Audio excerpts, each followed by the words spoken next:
Hello and welcome to the presentation for this poster. Animals exhibit consistent behavioural differences, referred to as temperament or personality in humans. They also exhibit lateralised behaviour, or a preference for using one side or another of the body. The side of the body used is reflective of the hemisphere of the brain in control of that side, and given that the two hemispheres process stimuli differently, an overall preference for one side or another would be expected to impact on an animal's temperament. Given that temperament is associated with health outcomes in dairy cattle, it would be useful to be able to determine an animal's temperament by quantifying its laterality. During this study, a series of behavioural tests were used to quantify both temperament and laterality. The first test used the crush test. During this test, an animal's resistance to entry to the crush is scored 1 to 4, and once restrained, resistance to restraint in the crush is scored from 1 to 7, 7 being the highest. The eye used to look at the observer is taken as a measure of laterality. The limb used to initiate movement on leaving the crush is also taken as a measure, as is the speed to a line 2 meters away. In the human approach test, an animal in the passageway is approached from a standardized distance of 2.5 meters. Half-meter intervals are used every 10 seconds, and the distance at which the animal retreats is the outcome measure. This is the runway test, in which an individual is separated from a social group. The amount of time taken for her to return is the outcome measure in terms of temperament, and the eye she uses to look at the group is a lateralised behaviour. In this case it is her left eye, but you can't quite see her head there. This is the novel arena test, in which an animal is placed in a completely novel environment and visually isolated.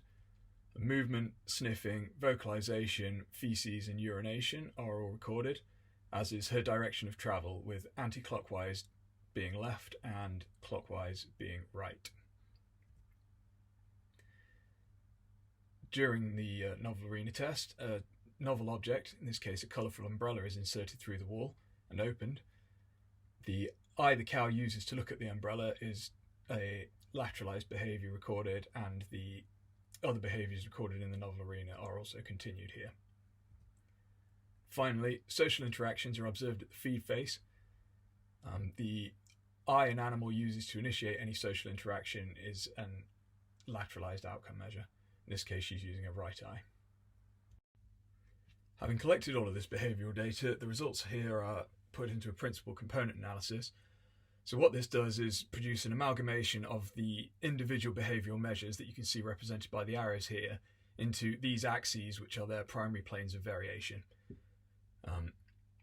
This produces quite a large number of components, so this study used a cutoff of an eigenvector of 6 over root 3 in order to determine which components were worth retaining, which left us with 6 components explaining 51.89% of the variation, and the traits produced are labelled here on this radar chart. In terms of the results of this study, animals preferring to use their left side in social interactions had increased boldness compared with right-sided animals socially. Animals using their right side were more neophobic, particularly when using the right eye. And very strongly lateralised animals had lower boldness than those that were less lateralised. In conclusion, this study demonstrates that temperament differs significantly between left and right lateralised animals, with right lateralised animals showing higher neophobia and lower boldness. Very strongly lateralised animals also showed lower boldness. This demonstrates that laterality has the potential to be a simple measure of temperament to be employed in dairy cows. Hope you enjoyed this presentation. Thank you for watching.